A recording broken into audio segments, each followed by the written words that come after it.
Je m'appelle Gofran Ismail.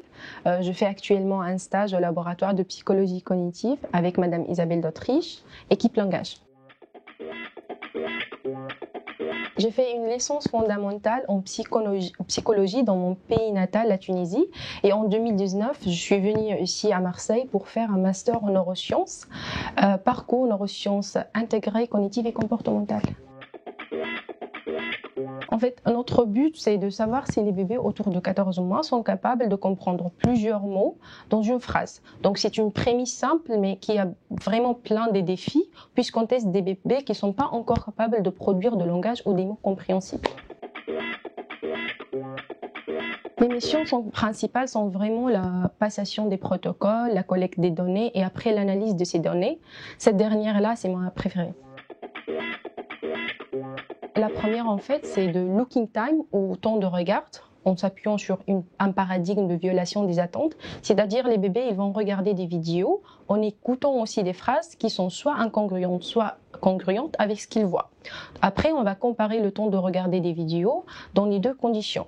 Malheureusement, avec tout ce qui est des conditions sanitaires, on était obligé de tester les bébés en ligne dans leur propre environnement et pas le laboratoire, idéalement ce qu'on veut. Et la deuxième, en fait, c'est le eye tracking, c'est-à-dire on va mesurer le diamètre de la pupille.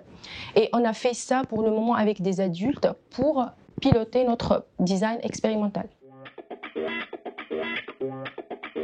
C'était vraiment une expérience très enrichissante pour moi. En fait, s'intégrer dans un milieu de recherche n'a pas seulement une dimension scientifique, mais aussi humaine. Et pendant ce stage, j'ai dû organiser et coordonner le recrutement, la passation de notre expérience et évidemment travailler avec des bébés de 14 mois. Ça prend beaucoup de patience et de flexibilité, et spécialement si c'est fait en ligne. En plus, pour créer nos stimulus, les vidéos, j'ai dû apprendre à manipuler, à utiliser des logiciels comme Premiere Pro et Photoshop pour la première fois. Et finalement, je suis très contente que j'ai eu l'occasion de se familiariser avec le dispositif de eye tracking.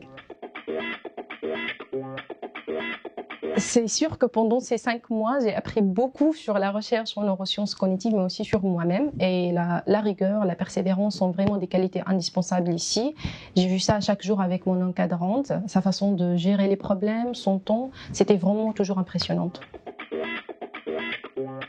J'ai décidé en fait de viser mes lacunes dans certaines compétences. Donc j'ai candidaté pour un master 2 en compétences complémentaires en informatique ici à Marseille. Donc ça va me permettre d'accumuler des connaissances en programmation, en base de données, car dans ce stage-là, c'était nécessaire d'utiliser des programmes et des logiciels comme Python et MATLAB. Le fait de faire un projet de zéro, c'est-à-dire de proposer des hypothèses, de créer un protocole et de tester ces hypothèses que vous avez fait. Donc ça m'a aidé vraiment à mener aussi cette expérience-là, à avoir un esprit critique pour vraiment bien analyser mes données que j'ai eues avec ce stage.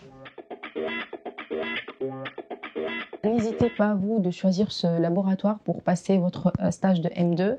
C'est vraiment une belle opportunité pour travailler avec des chercheurs qui sont compétents et sur des thèmes qui sont intéressants et multidisciplinaires.